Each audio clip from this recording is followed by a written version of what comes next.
su eterna palabra de amor. Con el propósito de compartir con usted todo el consejo de Dios, le presentamos A través de la Biblia, un análisis de la Biblia, libro por libro, que nos ayudará al crecimiento de la vida espiritual.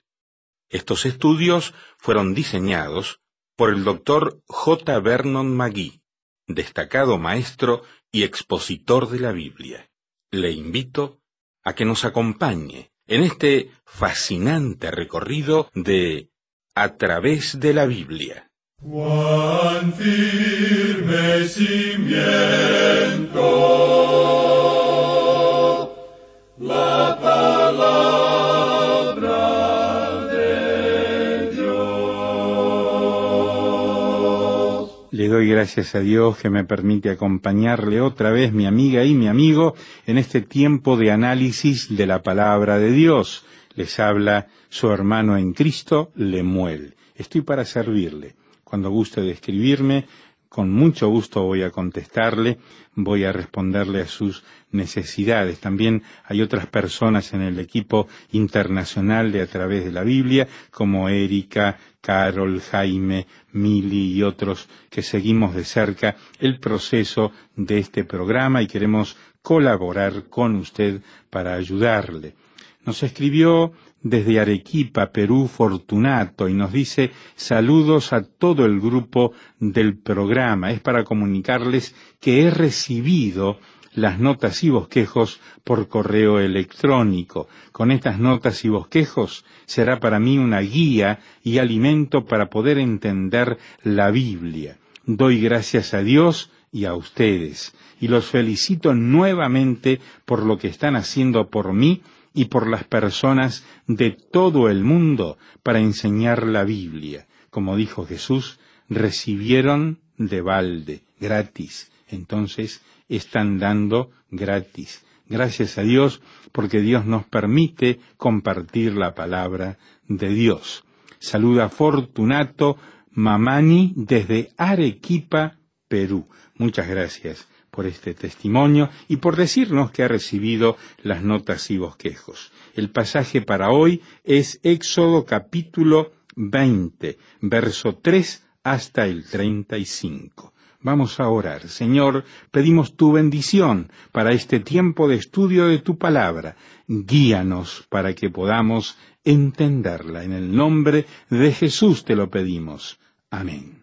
Continuamos hoy, amigo oyente, nuestro estudio del libro de Éxodo. En el día de hoy reanudamos nuestra consideración del capítulo 20 de este segundo libro del Antiguo Testamento. Y al concluir nuestro programa anterior dijimos que la ley requiere la perfección de parte nuestra.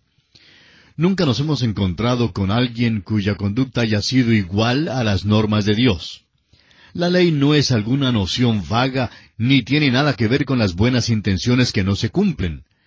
La ley, amigo oyente, requiere una obediencia perfecta, porque la ley del Señor es perfecta. La ley del Señor es recta, y eso quiere decir que nuestras nociones en cuanto a lo que es bueno y malo son desfiguradas por nuestro ambiente y por el hecho de que tenemos una naturaleza caída. Ahora, ¿cómo sabe usted lo que es bueno? Porque Dios nos dice lo que es bueno. Alguien preguntará, ¿por qué es malo el robar? Pues no tienen nada en contra del robo, pero dicen que es malo que algún gobierno cometa homicidio sin la guerra. ¡Cuán contradictoria es esta generación! ¿Cómo ignoran la ley? Ahora, ¿por qué es malo el mentir o el robar? Pues es malo porque Dios dice que lo es. La ley es para el bienestar del género humano. La ley sería una cosa maravillosa si fuera posible al hombre guardarla. Sin embargo, el hombre no puede guardar la ley. Las cárceles, las llaves en las puertas, y el hecho de que por la falta de confianza hay que firmar una cantidad de papeles para poder prestar dinero de un banco, todo esto es testimonio del hecho de que el hombre no puede guardar la ley. Hubo un tiempo cuando la palabra de un hombre era su fianza, pero ya esto no existe hoy en día. La ley es una norma para medir la conducta humana. El robar, el mentir y el cometer adulterio son malos, porque Dios dice que son malos. La ley nunca se ejecuta por sí misma. Es el legislador quien tiene el poder para ponerla en vigor. Dios ejecuta sus leyes con un impacto tremendo. Por ejemplo, piense usted en la ley de la gravedad. Usted bien puede subir tan alto como quiera, pero asegúrese de agarrarse bien de algo. La ley de la gravedad está en vigencia y no se la puede violar. Usted puede creer que la puede violar, pero a la larga usted será quien pierde. En Ezequiel 18:4 leemos, «He aquí que todas las almas son mías, como el alma del Padre, así el alma del Hijo es mía. El alma que pecare, esa morirá». La ley debe ser ejecutada, y el violador de la ley debe pagar la pena. Ahora hay otro punto de vista que debe ser corregido, y es el que mezcla la ley con la gracia, juntándolas bajo un solo sistema. El juntar la ley y la gracia bajo el mismo sistema es robarle a la ley parte de su majestad y su significado. No hay amor en la ley, no hay ninguna gracia en la ley. La gracia, a su vez, es robada en su bondad y gloria cuando es mezclada con la ley. La gracia es robada de su maravilla, atracción y deseo. Las necesidades del pecador no son suplidas cuando la ley y la gracia están juntas. La ley manifiesta lo que el hombre debe ser, pero la gracia manifiesta lo que es Dios. La majestad de la ley es algo que debemos reconocer. La ley revela quién es Dios y cuán vasto es el vacío entre Dios y el hombre. En su carta a los Gálatas, capítulo 4, versículo 21, el apóstol Pablo hizo la siguiente pregunta. «Decidme, los que queréis estar bajo la ley, ¿no habéis oído la ley?» Es mejor que usted escuche lo que la ley dice, porque el hombre ha sido pesado en balanza por los 10 mandamientos y ha sido hallado falto. Usted no se mida mirando al prójimo. Es muy fácil para el hombre pararse en la cumbre de un monte y mirar hacia abajo al hombre que se para en un hormiguero en forma de montículo y decirle, «Yo soy más alto que tú». Sin embargo, amigo oyente, el hombre en la cumbre del monte no ha logrado llegar a la luna ni tampoco al cielo. Usted simplemente no es igual a lo que la norma de Dios demanda. La ley también revela quién es el hombre y su inhabilidad de llenar el vacío entre él mismo y Dios. El apóstol Pablo nos dice en su carta a los Romanos, capítulo 3, versículo 19, lo siguiente. «Pero sabemos que todo lo que la ley dice, lo dice a los que están bajo la ley, para que toda boca se cierre y todo el mundo quede bajo el juicio de Dios». También en la misma carta a los Romanos, capítulo 8, versículo 3, el apóstol Pablo dice, «Porque lo que era imposible para la ley, por cuanto era débil por la carne, Dios, enviando a su Hijo en semejanza de carne de pecado, y a causa del pecado, condenó al pecado en la carne». La culpa no se halla en la ley, sino en el hombre. La ley es un espejo, como ya hemos visto, que revela al hombre su condición pecaminosa. Muchas personas miran el espejo y creen que ya son buenas. Eso nos recuerda del cuento de hadas que oímos contar hace muchísimos años. Una reina miró el espejo y preguntó, «Espejo mío, te imploro que me digas quién es la más bella entre todas». El espejo empezó a decir que ella era la más bella, pero luego decidió decir la verdad y le dijo a la reina que había otra más bella que ella misma. Bueno, hoy en día muchos miran al espejo de la palabra de Dios y se dirigen a ella exactamente como hizo aquella reina. La ley nunca hizo al hombre un pecador, sino que reveló el hecho de que el hombre era pecador. Como ya hemos visto, la ley fue dada para traer al hombre a Cristo. Fue nuestro ayo para guiarnos por la mano hasta la cruz y decirnos, «Te falta un Salvador porque tú eres pecador». Consideraremos ahora los 10 mandamientos, y se dividen en 2 grupos mayores. Una parte trata la relación del hombre para con Dios, y la otra trata la relación del hombre para con el hombre. El versículo 3 de este capítulo 20 de Éxodo dice, «No tendrás dioses ajenos delante de mí». Dios condena el politeísmo, es decir, la creencia en más de un Dios. No hay mandamiento dado contra el ateísmo porque no había ateísmo en aquellos días. Los ateos empezaron a aparecer durante el tiempo del rey David y fueron llamados necios. El Salmo 53, versículo 1 dice, «Dice el necio en su corazón, no hay Dios». Hoy en día, el ateo puede ser profesor de una universidad y se le puede considerar muy inteligente, pero en verdad no es tan inteligente. La Escritura lo llama necio. Hay muchos ateos hoy en día porque el género humano se ha desviado en gran manera de la palabra de Dios. Dios dijo a Israel, «No tendrás dioses ajenos delante de mí». Dios instruyó a la nación de esta manera porque en aquel entonces era muy difícil que un hombre mantuviera un equilibrio. En aquel día era muy popular adorar a muchos dioses. Hoy en día es popular no adorar a ningún dios. ¿Cómo ha marchado el péndulo del reloj? Lo importante que debemos notar en este versículo es el hecho que Dios condena el politeísmo. El apóstol Pablo explica este asunto en su carta a los Romanos, capítulo 1, versículos 21 al 25, donde declara, «Pues habiendo conocido a Dios, no le glorificaron como a Dios, ni le dieron gracias, sino que se envanecieron en sus razonamientos, y su necio corazón fue entenebrecido. Profesando ser sabios, se hicieron necios, y cambiaron la gloria del Dios incorruptible en semejanza de imagen de hombre corruptible, de aves, de cuadrúpedos y de reptiles. Por lo cual también Dios los entregó a la inmundicia en las concupiscencias de sus corazones, de modo que deshonraron entre sí sus propios cuerpos, ya que cambiaron la verdad de Dios por la mentira, honrando y dando culto a las criaturas antes que al Creador, el cual es bendito por los siglos. Amén». Leamos ahora los versículos 4 y 5 de Éxodo 20. «No te harás imagen, ni ninguna semejanza de lo que esté arriba en el cielo, ni abajo en la tierra, ni en las aguas debajo de la tierra. No te inclinarás a ellas, ni las honrarás, porque yo soy Jehová tu Dios, fuerte, celoso, que visito la maldad de los padres sobre los hijos, hasta la tercera y cuarta generación de los que me aborrecen». Algunos pueden creer que este pasaje no se aplica a nosotros hoy en día. El apóstol Pablo, en su carta a los Colosenses, capítulo 3, versículo 5, nos dice que avaricia es idolatría. Cualquier cosa, amigo oyente, a la cual una persona se entregue, especialmente en abandono, llega a ser su Dios. Muchos no adoran a Baco, el dios griego y romano del vino y de la orgía de hace muchos años. En cambio, adoran la botella del mismo modo. Hay millones de alcohólicos por todo el mundo. A las grandes empresas del licor les gusta informarnos en cuanto a lo grande que es la carga de impuestos que llevan, cuando realmente no pagan ni una fracción de la cuenta de los accidentes y crímenes que son causados por el consumo de su producto. Se está dando mucha propaganda a esta generación y se está lavando el cerebro a multitudes de personas en cuanto a la botella.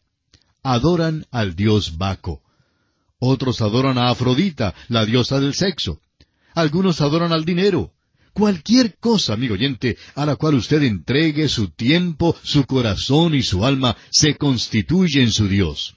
Y el Dios vivo y verdadero dice que no debemos tener dioses ajenos delante de Él. Leamos ahora el versículo 7 de este capítulo 20 de Éxodo.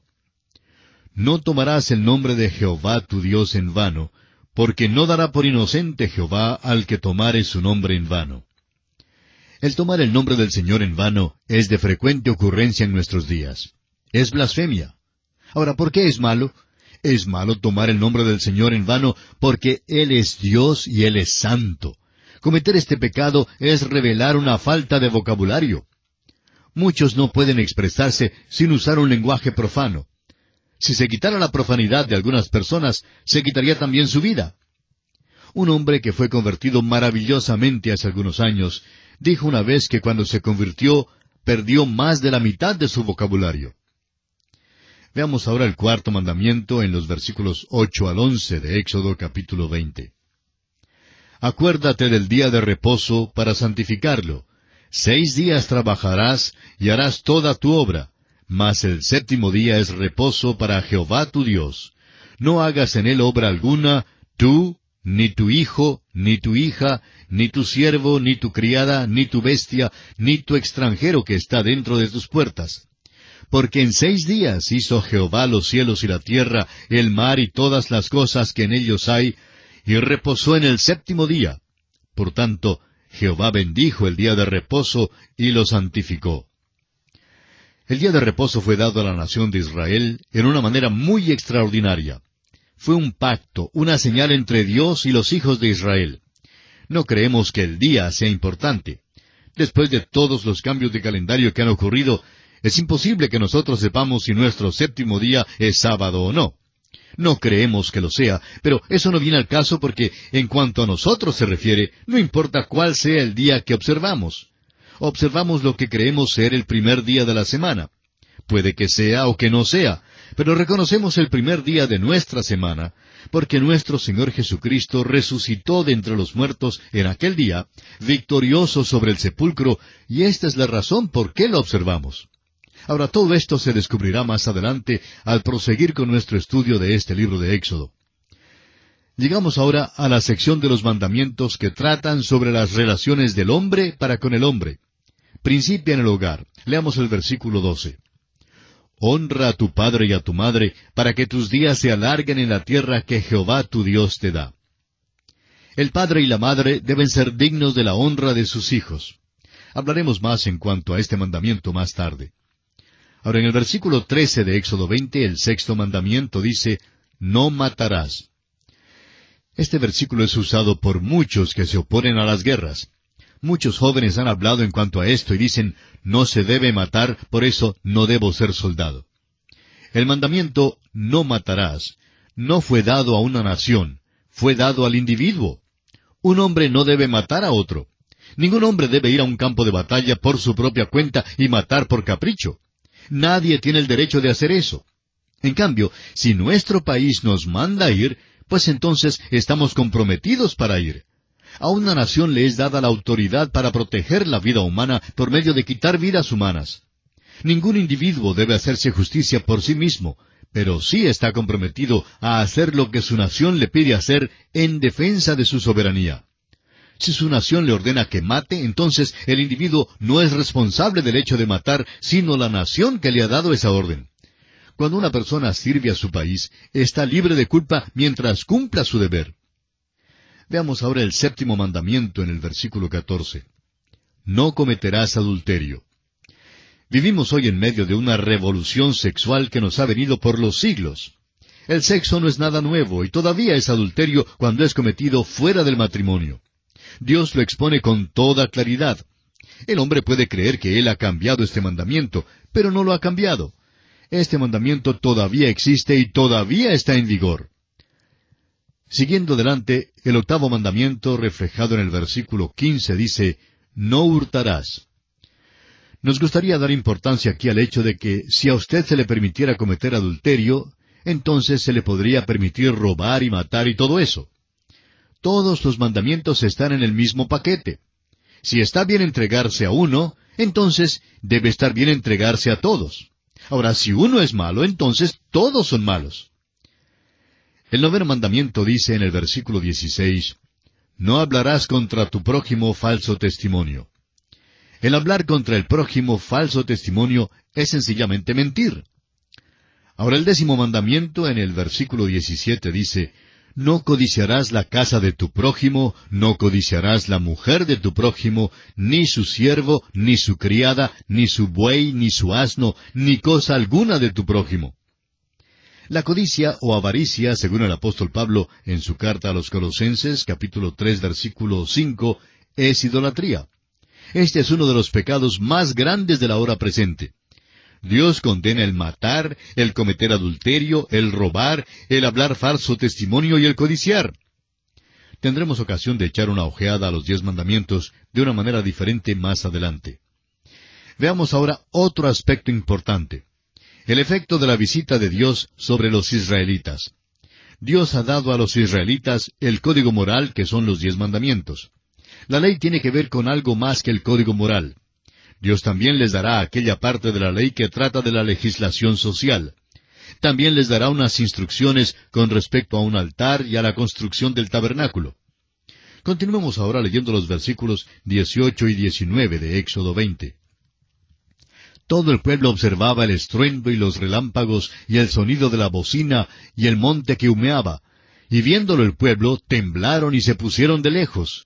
Y dijeron a Moisés, habla tú con nosotros, y nosotros oiremos, pero no hable Dios con nosotros para que no muramos. Cuando los israelitas oyeron el estruendo y vieron los relámpagos, tuvieron miedo y retrocedieron del monte. Escuchemos ahora la amonestación de Moisés en el versículo 20. Y Moisés respondió al pueblo, No temáis, porque para probaros vino Dios, y para que su temor esté delante de vosotros, para que no pequéis. La ley presentó una norma muy alta. La ley del Señor es perfecta. Demanda la perfección, y si usted, amigo oyente, no está listo a dar la perfección, entonces debe cambiar a otro tipo de norma o base. Porque si no es perfecto, entonces no puede ser salvado por la ley. Doy gracias a Dios que Él puede tomar a un pobre pecador como yo y salvarlo. La gracia revela algo de la bondad y la maravilla de nuestro Dios. Avancemos algo más, ahora con los versículos 21 al 23 de este capítulo 20 de Éxodo. Entonces el pueblo estuvo a lo lejos, y Moisés se acercó a la oscuridad en la cual estaba Dios.